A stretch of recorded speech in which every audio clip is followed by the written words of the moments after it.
نحماش دوك الناس اللي كيقولوا الذات المثل نتاعي اللي عند الكلب حاج تقول سيدي، حيت كيرسخ ثقافة النفاق والتملق وكيدفع الناس يتعاملوا مع الآخرين حسب المصلحة ماشي حسب القيم والاحترام المتبادل.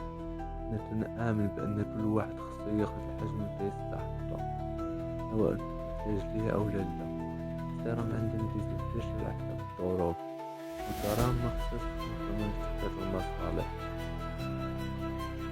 الإنسان اللي مكنقدروش في الأيام العادية ما عنديش علاش نتسنى عليه تقدر غير حيت شوطي تحت جيتو، حيت المبادئ نتاعي أهم من أي حاجة ظرفية. كنفضل نختار المصلحة على أننا نبيع الموقف ديالي. المجتمع اللي كيشجع على المنطق كيصنع علاقات هشة مبنية على الخوف والطمع لا على الثقة والغدر. يولي الإنسان كيعكس ميزان المنفعة بدل المنزل القيمة، وترى مع موقف مستمر مش متلبس تحت حساب الطقس. الاحترام متيتسلف شروط الحاجة، والكلب كيبقى كلب، والسلام هي الختام، والله الموفق. غادي يكون ممتع جدا للعلم والتكنولوجيا إلا قدرنا نوصلو شي اكتشاف قدام تسوية المستوى الثقافي والرصيد المعرفي الآخر، قبل ما نحمر راسي وندخل معاك في المحادثة بمجرد أن قلتلي السلام. حيت في هاد العصر مبقاش المشكل في قلة التواصل، ولكن في رداءة المحتوى المعرفي نتاع التواصل. والشي اللي كيخلي بزاف د الحوارات كيتحول من تبادل أفكار لاستنزاف ذهني. الإنسان اليوم محاط بضجيج معرفي كبير، بين الآراء تتزاحم بلا أساس واضح. يولي مستعد بالنسبة اللي عنده رأس ثقافي واللي غير كيعمر الفراغ في الهضرة. هي بواحد الآلية تفرز هاد المستويات. كيبقى الفرد مجبر يمارس واحد النوع تاع التواضع المعرفي، ماشي حيت الآخر يستاهلو، ولكن حفاظا على التوازن العقلي.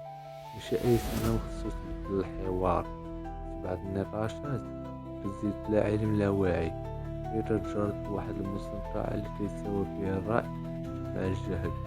تضيع فيها الطاقة اللي كان ممكن تستثمر في فكرة أعمق أو أفهم أكثر، والله الموفق. والقاعدة لابد تهاجم فكرة أو معتقد غادي خص الدليل والبرهان الكاملة، ماشي على القرارات نتاع الفكرة أو المعتقد، ولكن على صحة الفكرة اللي انت كدافع عليها. لأن باش تقدر ما تفهم تعرف غادي تلحق خانة الجهل والتثارة خلط جدال من أجل أن تبان خاسر لا خير.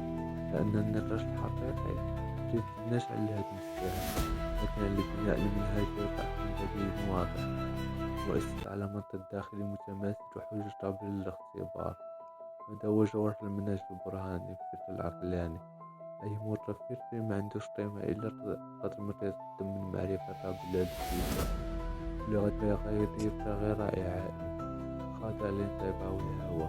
في الواقع يهرب من عيب البرهان من اختيار الآخرين، ينتج تهزيز فكرة أكثر من معنى، يحول النقاش نتاع المعرفة إلى صراع خطاب شعبوي فيه الشر طاغي على المضمون والادعاء صابت على الفهم.